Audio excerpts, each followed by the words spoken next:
இது ஒரு ஆச்சரியமான செய்தி, சுவாரஸ்யமான செய்தியும் கூட. பார்க்கும்போது எனக்கு என்னடா இப்படி இருக்கா நம்ம நாட்டுல அப்படின்ற மாதிரி தான் இருந்துச்சு.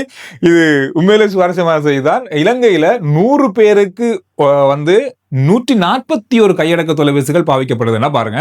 கிட்டத்தட்ட ஒருத்தருக்கு 2 போன், சில பேர்ட்ட 3 போன் இந்த மாதிரி எல்லாம் இருக்கு. அந்த அடிப்படையில் 100 பேருக்கு 141 கையடக்க தொலைபேசிகள் பாவிக்கப்படுது. காசு இல்லன்னு பாருங்க. நம்ம வந்து ஒருத்தருக்கு 2 போனும் பாவிக்கிறோம் தானே.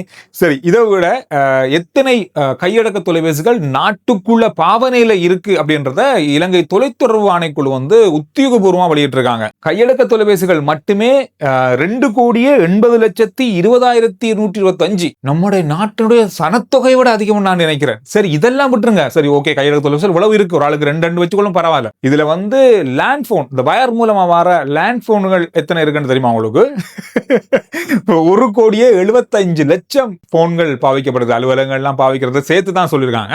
இதுல வைரஸ் மூலமா, இப்ப வந்து ஆண்டனா மூலமா அந்த சிடிஎம்ஏ மாதிரி இருக்குமே, அந்த மாதிரியான தொலைபேசிகள், நிலையான தொலைபேசிகள், மொபைல் இல்ல, இது வந்து 1,46,46,000. கிட்டத்தட்ட எத்தனை கோடி போன்கள் வந்து இலங்கைக்குள்ள இருக்குன்னு யோசிச்சு பாருங்க.